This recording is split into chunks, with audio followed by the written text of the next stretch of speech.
Welcome to Not Today Woodworking. This time I'm going to show you how I use two different species of wood, poplar and walnut, to create this Southwestern wall art. Looks great in any room, and it can accent many different styles of design. So stick around, see how I did it.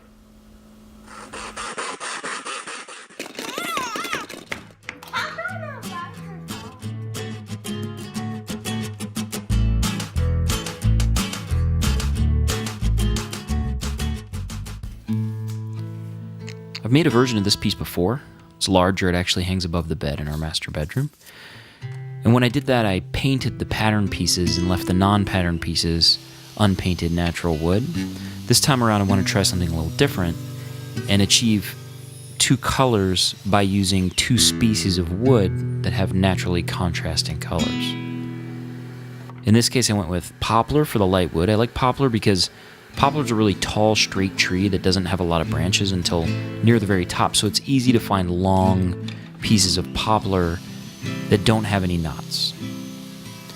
For the dark wood, I went with walnut. Walnut's a staple for me anytime I want to have a finished piece in a dark, natural wood tone, but I don't want to stain it. So I cut about 20 inches of 8/4 walnut and about 30 inches of 8/4 poplar for this project.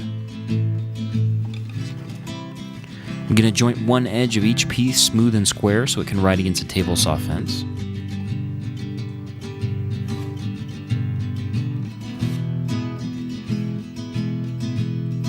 Then I'm going to take the pieces over to the table saw and finish the other edge there.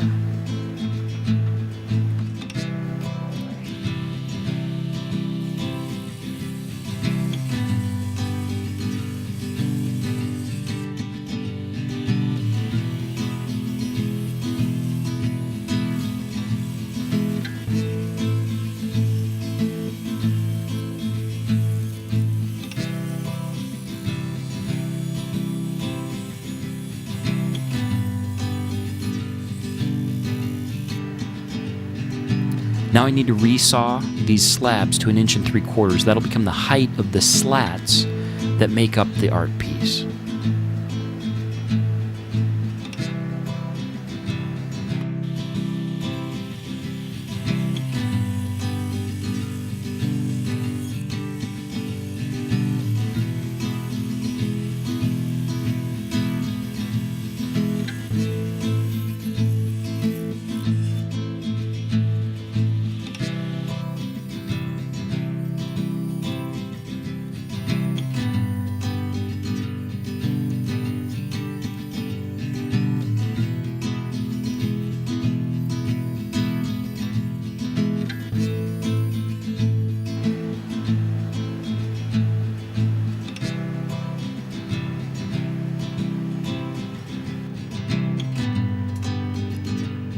I'm going to plane these pieces down to their final thickness, and they'll be ready to slice into the individual slats.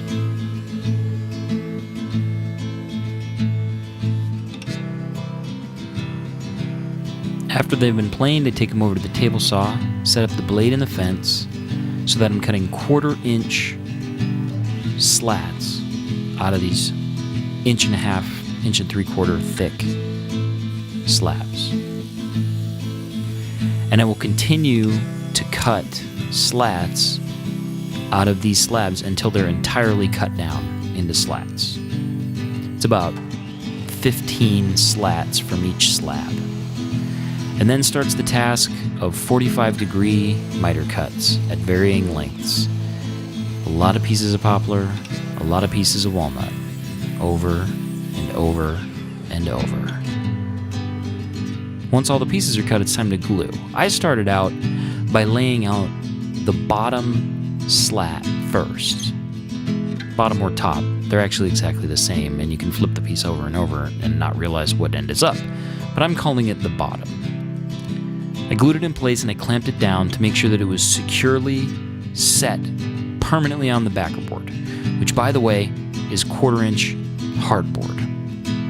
Once I gave that piece 20 or 30 minutes or so to set, then I started laying in the other pieces, and I knew that as I pushed them tightly against that bottom slat, it would be a firm place for them to rest against, and the pressure of those pieces building up and me pushing against to make sure they were all seated tightly wouldn't push that piece around. And as you can see, having the pieces laid out in the correct orientation right next to where I'm going to assemble the finished piece made it very fast and very straightforward to move the pieces over and sequentially go row by row and assemble the finished piece. I clamped the top slat down in the same fashion as the bottom one, but then I added these bar clamps to really bring everything together and close the gaps as much as possible. Let the glue dry for a couple of hours with some weights on top of it to keep everything pressed down flat. And after that, I took off the clamps. I'm going to trim the edge here with the help of my homemade saw track. And after I've done that, I take it over to the table saw to trim the opposite edge. I made sure that the bow of the piece was up so it didn't catch on my outfeed table. And then I continue around and I trim off every edge, flush and smooth. Now it's time for sanding. I used 60 grit sandpaper, and I sanded the piece as smooth as possible, and then I wiped it down with a tack cloth afterward to get all the dust off. Now the one last piece here is some relief border around the center of the design. And to make that, I used 4 of the remaining walnut slats, but I didn't want them to stand off a full 1/4 of an inch. I thought that'd be too much relief. So I planed them down a little bit, closer to an 1/8 of an inch, 3/16, somewhere in there. And I pre-mitered the edges so that when it came time to final fit them, it was just a matter of cutting that second edge. I cut each one and fit it in place, and then once I had a good fit, I got them all glued down. You'll see I had some weight here in the center of the piece to keep the bow down flat so that those center accent pieces are able to bond across their entire length. I'm going to cut out some pieces here to use as a frame for the piece. These are 3/4 by 3/4 inch pieces of walnut. I'm going to miter the edges.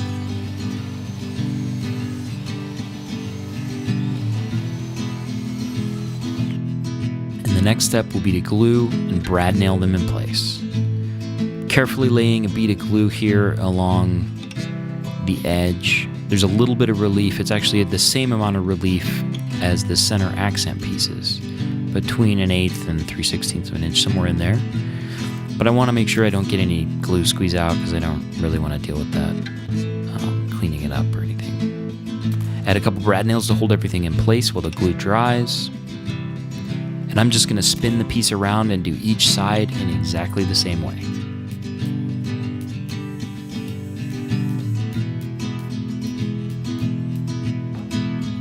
Finally, it's time for finish. I chose a natural Danish oil just to see how it come out. I've used it on some other projects and I like it. I knew that I wanted a rustic look, but I also wanted to emphasize the colors of the wood. So I put on my flood coat. Gonna let that sit for about a half an hour. Then I come back and I put on a second coat here, completely covering all the surfaces. And once that's sat for about 10 minutes and soaked in, come back with a cloth and wipe off all the excess.